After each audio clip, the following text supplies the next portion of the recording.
Next is yung congenital clubfoot. Meron tatlong projection. Ang tatandaan mo lang dito, 'di ba yung congenital clubfoot or talipes, 'di ba yun yung nakaano yung deform yung paa ng bata. So sabi, wag mong gagalawin nung ano nun, kung ano siya, yun yung i-x-ray mo kasi konting rotation lang mamamali na dun sa ano, sa relationship between ossification center. Medyo sensitive kasi to. So, kung ano na siya, as is na yun. Okay? Then, merong tatlong projection. Okay? Una is yung AP. Tapos, ito yung central ray mo. 15 degrees posteriorly to place yung CR perpendicular sa tarsals mo. Syempre, kailangan yan para walang foreshortening, ganun. Okay? Then, ang makikita mo, relationship between bone and ossification center nung paa ni baby. Okay? Then, next is itong lateral projection. Nakalateral, tapos, ang projection niya from medial to lateral. So, yan yung projection na ba tinuro ko na sa'yo. Mula medial, so dito sa gitna, papaganon. Diba? Ayun yung heel lalaki. Dito sa gitna, papaganon. Ang makikita mo dun is anterior talar subluxation. Saka yung degree. Bukod sa nakikita mo rin yung degree ng subluxation. Then, next is yung kay Candel. Etong dalawa kay Kite. Ito naman yung kay Candel. Dorsoplantar ischial projection. So, those dorsoplantar, kung kanina, mediolateral, pa ganun.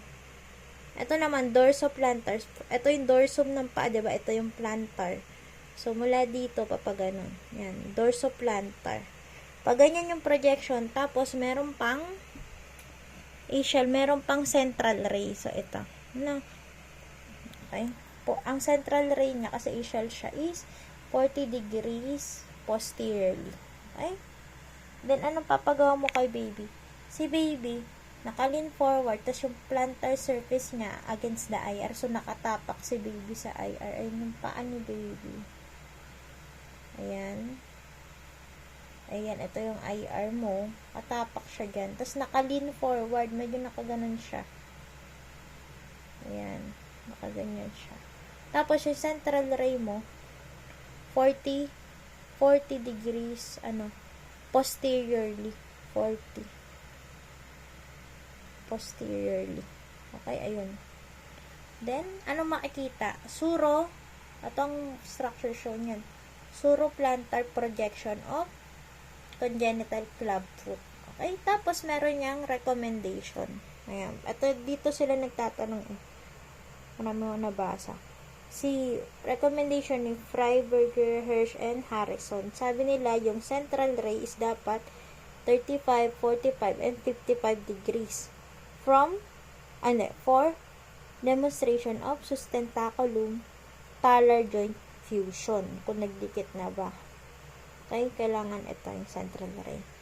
Yan yung sa congenital clubfoot. Okay, tatlo, di ba? Una, C. AP, LP ni Kite. Then, yung kay Candel. Ito yung projection ng kay Candel. Dorsoplantar ischial projection. Okay? Tapos, merong recommendation ni Hirsch, Harrison. Okay?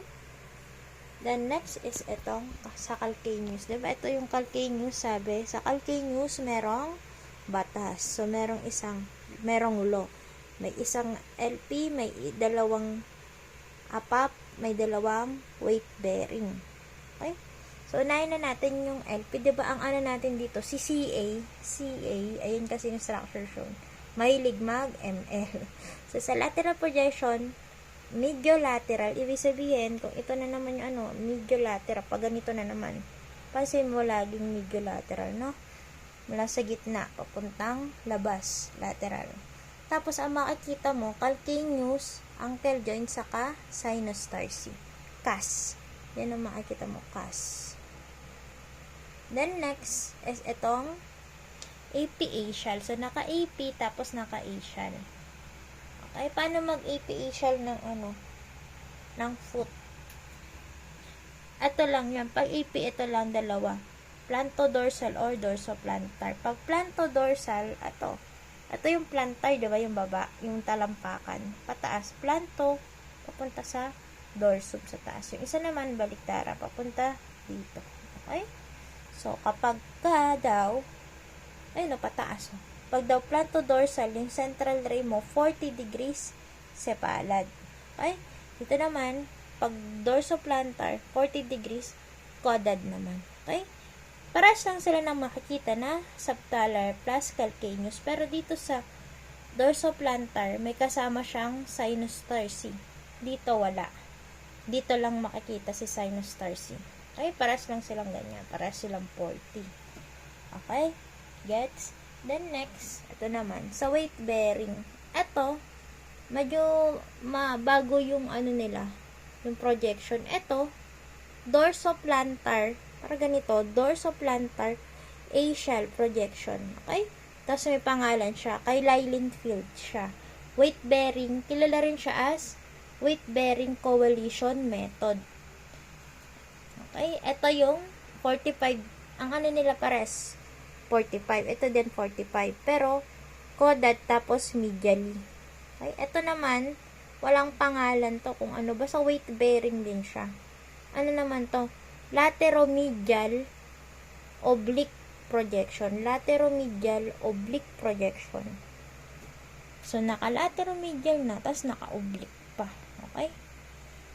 Tapos, dito, ang makikita mo, calcaneal stress fracture. Dito naman, calcaneo-talar coalition. Sabi nila sa calcaneus, ito daw yung best projection kasi kay calcaneus lang halos siya. Tapos may konting talar lang. Ganun. So, ayan yung sa calcaneus.